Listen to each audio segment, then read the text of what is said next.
एक समय की बात है। मृगपुर नाम का एक शांतिप्रिय राज्य था, जहां राजा वीरभद्र सिंह का राज चलता था।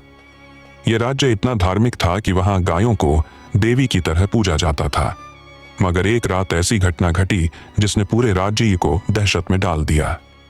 गोधुलीपुरा गांव की सबसे पवित्र गाय गौ माया, जिसे लोग अपनी मां मानते थे, एक रात गांव के ही एक बछड़े का मांस चबाती हुई देखी गई।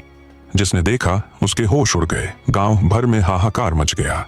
कोई कहता यह पिशाचनी है, कोई कहता किसी तांत्रिक ने शाप दे दिया है, लेकिन सच किसी को नहीं पता था। राजा तक यह खबर पहुंची। उसने तुरंत अपने सबसे तेज गुप्तचर अग्निराज को भेजा कि पता लगाए इस विकृति की जड़ क्या है।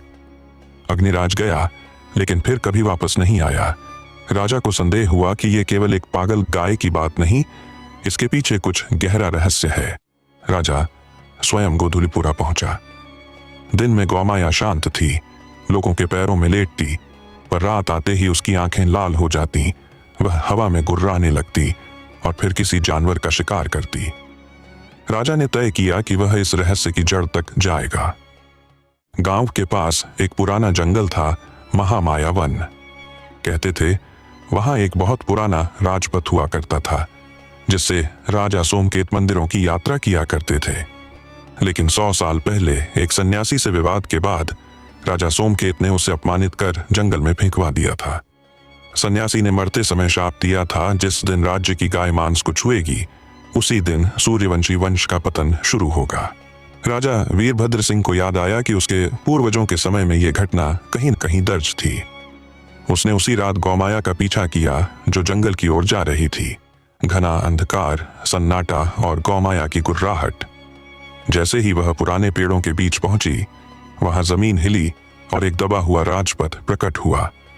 वही रास्ता जहां से राजा सोमकेत जाते थे। जैसे ही गौमाया उस पर चढ़ी, जमीन फटी और भीतर एक तहखाना खुला। वहां पड़ा था अग्निराज का शव, आंखें खुली हुई, शरीर सड़ा नहीं था। शव की आंखें राजा की ओर घूमी और एक धीमी सी आवाज निकली, ये गाय नहीं है, ये उस सन्यासी की भूख है, जिसने मृत्यु के बाद भी शांति नहीं पाई, को अपवित्र किया गया और अब उसकी आत्मा गौमाया के रूप में लौट आई है। वह केवल उन्हें खाती है जो अन्याय के वंशज हैं। राजा कांप उठा। उसने उस स्थान पर बैठ तपस्या शुरू की। 21 दिन बिना जल, बिना अन्न, केवल गौमाया की सेवा करता रहा।